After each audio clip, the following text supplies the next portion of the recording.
Welcome, my dear students. A photograph by Charlotte Olson, Poetry 1, Part 2. In Part 1, we have completed summary and some part of the poem is explained also. Before I start, I would like to request you all to prepare two notebooks, one for classwork and the other for homework. In classwork notebook, you'll have to do a lot of work, and in homework notebook, the questions given in the chapter at the end, descriptive questions that you have to do. There is a topic, note making. That is something new, but it is very important. It is important because it teaches you how to make notes properly. To those I have taught in class 10th, I have already introduced this part, how to make notes. So they will be comfortable with this, but those who don't know, you need not to worry. There will be a separate video for note making, and that's a part of your syllabus. And there's one more important thing. This year, because of the problem you all know, yes, Corona. So this year we have limited chapters to study. Some part of your syllabus is deleted for this year only. So let me show you that first, and then I will start the explanation part. You can see on the screen, deleted topics, class 11, English core.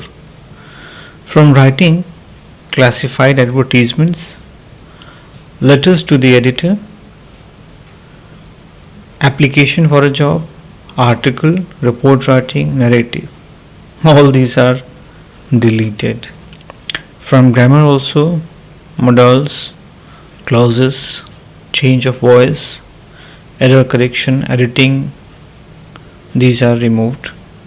And from literature book, 2 chapters, Father to Son and the Adventure, are deleted. And from your snapshot book, The Ghat of the Only World and The Tale of Melon City, these 2 chapters you need not to study for this year. Rest is all for you to study and prepare. So note making is not here. It means you'll have to prepare. Okay. So I hope you have noted down these things and you will do accordingly. Now let me start the explanation part. And the sea which appears to have chain. Before starting this, do you remember? We have talked about the poem, a photograph. Yes. So the same poem we are continuing. And the sea which appears to have chainless washed their terribly transient feet. So here there refers to the mother of poet and the 2, Betty and Dolly, in the photograph, and they are standing on the beach, and there it seems like the sea water, which is a natural thing. Beaches are a natural thing. They do not change. Like we human beings, we change. We are mortal. So the sea washed their terribly transient feet. So here feet refers to the feet of Betty, Dolly and mother of poet. And one adjective is used here, transient, terribly transient. And these 3 highlighted words have 3 different figures of speech: alliteration, synecdoche and transferred epithet. Alliteration you know very well, this T sound is repeated. Synecdoche is actually used for a part which refers to a whole. So feet here is not only feet, here means a whole person. And transferred epithet, human life itself is temporary, not the feet. When the adjective for one noun like life is transferred to another noun like feet, it is called transferred epithet. So the mother of the poet and her two cousins, they are in the photograph. Some 20-30 years later, she would laugh at the snapshot. And after seeing that photograph, poet's mother laughs. And she is excited. She says, see, there is one girl Betty and the other is Dolly. And look how they have dressed for the beach. How they have dressed themselves to enjoy the beach. The sea holiday was her past. And the mother here was enjoying her past. The photograph was reminding her of that past scene. And for the poet, that laughter which she, after watching the photograph, spread there, that laughter both wry with the labored ease of loss. Here labored ease is highlighted. It is actually oxymoron. The loss of the holiday and the laughter was easy, because these things have to be accepted as a part of life.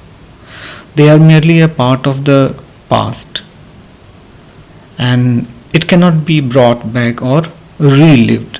However, precisely because they cannot be relived, there will always be a thing of difficulty letting them go completely.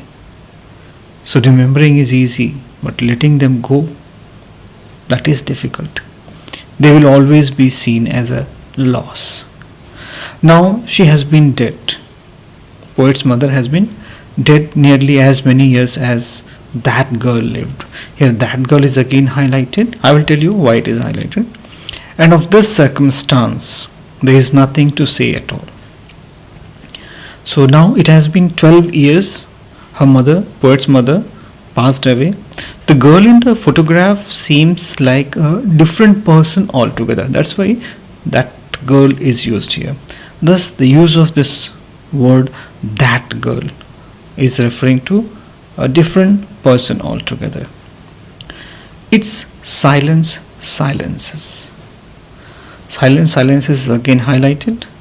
It has two figures of speech, alliteration and personification. SS, alliteration, sound is same, and personification because silence is treated as a person. Silence silences. The situation has been given the human quality of silence, and the sound of S has been repeated. Okay, I hope you have understood and you have made note also. And the next video you will discuss the question answers. Okay, so be ready for that. Read this poem once again. In case of doubt, you can contact me directly. So thanks to Shirley Dawson also for composing such a lovely poem. Thank you.